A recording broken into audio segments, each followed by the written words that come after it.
Wasabi guys, welcome back to another weekly warnings video, the first one for the year 2023. As always, if you enjoy this series, please do subscribe to the channel, it means a lot. Real quick though, I would like to address, I guess, a small portion of the community for sellers. I know the overwhelming majority of them do not like what's happening, but then you get some smaller sellers who are more resentful, and they lash out at me for some reason. I don't know, because these people are hurting them more than I ever could. And every time I hear some of these people and their replies, it's clearly their own resentment for their business not doing so well. They blame the customers, they blame people for getting good deals off of them. It's a two-way street in that way that, yeah, if they understand what's happening in the market, your customers might get a good deal. That's not something you blame them for because the customer's always right. And when I say that, people think, oh, no, the customer isn't literally right all the time. The point of the sentiment is to be the best possible seller you can be so that you have a growing customer base. Who wants to offer support for a business if the person running that business is always resentful and angry? So yeah, you put your best foot forward. That's the point of the customer's always right. It's not that they're literally always right. It's that the alternative means you're going to be more angry and you're going to display your anger. Even if you're 100% in the right, customers don't like seeing sellers that are angry. This is very important for any seller who uses this online marketplace TCG player. It's been a great way to bolster their businesses, and I think you should all have a shared interest in trying to deal with this problem. Because most of you are not direct eligible, most of you don't meet that criteria, you don't have that kind of relationship with TCG players, so preventing other customers from getting ripped off in this way serves your own interests. The first card we're going to talk about is Dance of the Mance, not the original one from Throne of Eldraine. We're talking about the one from the Neon Dynasty Precon. Market value of around $3, that doesn't seem right. As you can see, several printings. This is the only one, however, that has a market price of around $3. Just looking at the first page of the listings, this is the issue with the direct feature. The direct listings are front and center, even if they're ridiculously expensive. And I've said this before, I'll say it again, this wouldn't be that big of a deal if it didn't work.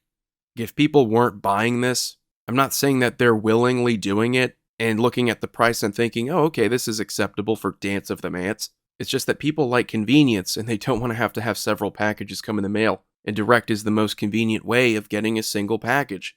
Next card is Colossal Majesty. We have talked about this card a ton. Like 2 previous times this has gone up, and it looks like it's going to go up again only a month after it just went up. They love playing around with this card from Commander 2019. As you can see, a market price of $250. It just got a reprint in Jumpstart 2022. So looking at the sales, there's something fishy going on here.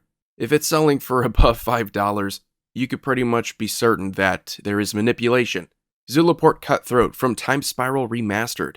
Now, I don't believe there's a single person on this planet that would argue against Zulaport Cutthroat being a good card. And even though this is a different border, it looks cool, it's ultimately not going to be that much harder to find.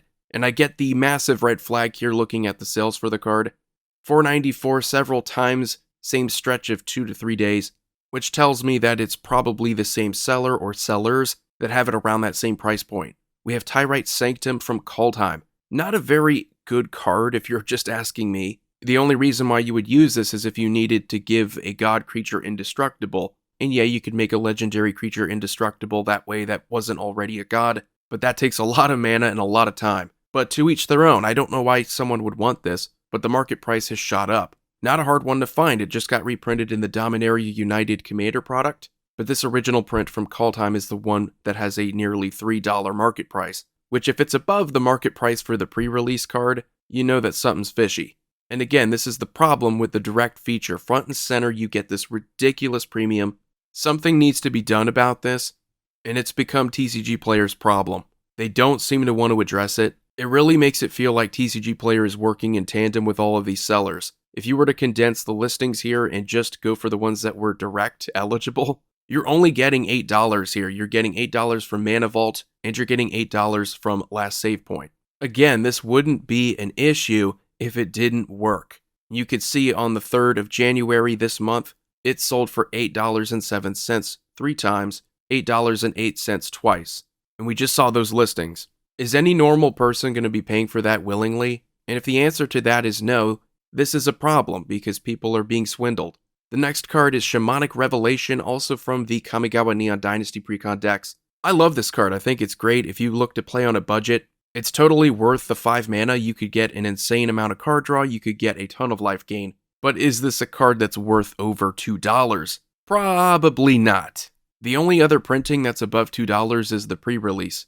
And that's a pre-release card from 8 years ago? And looking at the sales, we do have one from the 29th of December for about $20. That's a common occurrence. I see this a lot, where if a card shoots up suddenly, it's because of either the direct feature being taken advantage of or someone just selling a $20 card. Point is, this is not something that's normally above $2, so stay away from it. The next one, and this is a pretty big offender too, Ethereum Sculptor. I believe we've talked about this before. A market price above $3, this is a good card. And that's often a big target for these sellers. They go for cards that are not top dollar, but they're just good. Like an artifact player would probably consider this if they're in blue. It's just not that hard to find though. You could realistically see someone spending money on this. It has desirability going for it. But if it's selling for above $3, you know it's not because people actually intend to spend that much. It's because they probably didn't realize it when they checked out. And that's what these sellers like Last Save Point are banking on. Again, front and center, the first listing that you're going to see is ridiculously overpriced. And it's obviously working. We see several sales that are around that same price point. It's not just them, of course, but they're the most obvious culprits. And the last card to talk about isn't really market manipulation. It's just this card is so hard to find that some sellers are taking advantage of the opportunity and listing it for several hundreds of dollars, getting close to $1,000 at times. And what's so great about this card? Not really much. You could compare it to Hardened Scales. It just affects +1 +1 counters on creatures though, so it's not anything brand new.